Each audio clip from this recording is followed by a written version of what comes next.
Ben, en fait, encore une fois, pour ceux qui ne connaissent pas la genèse des idées qui ont donné naissance à ce genre de réunion, de prime abord, c'est très choquant. En tout cas, moi, personnellement, toutes les questions qui tournent autour de la polarisation de nos sociétés en question de race, de genre et de discrimination, même si ces discriminations existent évidemment, me semblent extrêmement dangereuses. C'est-à-dire qu'en fait, comme on en a déjà parlé, pour qu'une société puisse être viable sur le court, sur le moyen, sur le long terme, il faut du commun.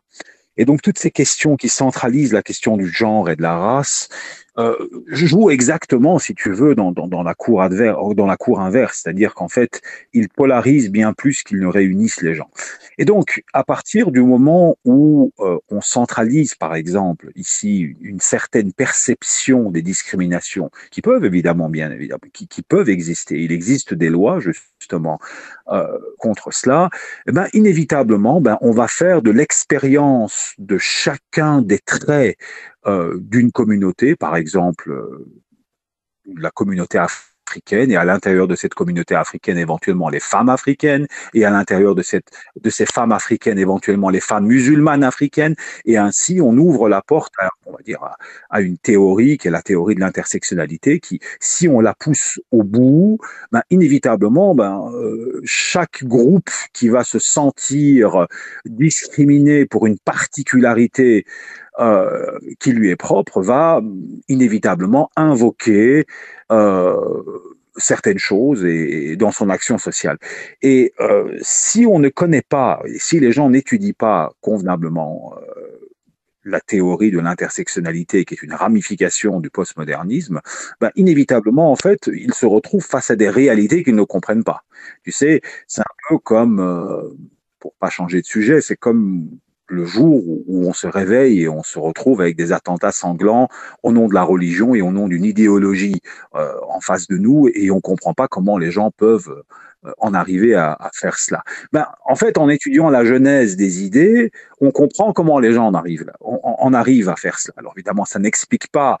et ça ne justifie encore moins ce genre de choses. Mais ce sont des théories qui circulent depuis très longtemps et qui malheureusement aujourd'hui ont un peu, comment dirais-je, on peut même pas dire qu'elles ont perdu la tête parce que c'est une continuation directe et en droite ligne d'autres idées qui ont été validées par la culture. Quand, par exemple, à un moment donné, on parle de féminisme et que ce féminisme s'est radicalisé, on était déjà dans un mouvement qui ouvrait la porte, si tu veux, à ce genre d'idées. C'est-à-dire qu'en fait, ici, je ne fais pas un parallélisme entre le féminisme, qui est une réalité historique et qui a créé des choses extrêmement positives, et un certain radicalisme féministe qui a entraîné véritablement ces sujets vers des extrêmes, et ces théories intersectionnelles qui ne sont qu'une continuation de ces théories féministes. Alors je sais qu'en France, actuellement, et d'ailleurs ailleurs dans le monde, même aux États-Unis, il y a un débat entre justement l'universalisme et justement les intersectionnels qui considèrent l'universalisme comme une forme de racisme. Mais à partir du moment où tu t'inscris dans euh, l'expérience individuelle et l'expérience de groupe, de catégories, ben, inévitablement, ces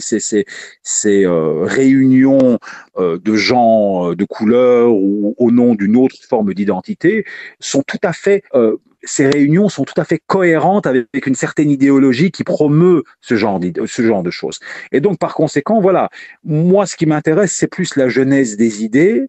et le bien fondé de ces idées plutôt que les conséquences des idées. C'est-à-dire qu'en fait, moi, je ne suis pas du genre à m'offusquer de ce genre de choses. Ce qui m'intéresse, c'est de savoir comment est-ce que ces idées ont trouvé place dans nos sociétés, comment est-ce qu'à un moment donné, elles ont changé la culture et ont changé la perception même et la définition même des mots tels que par exemple le racisme, qui au départ était quelque chose de très clair et qui maintenant est devenu un espèce de mot fourre-tout où on peut plus ou moins mettre ce qu'on veut. Et donc, moi, ce qui m'intéresse, c'est véritablement la genèse de ces idées et l'évolution des mots et l'évolution de ces idées.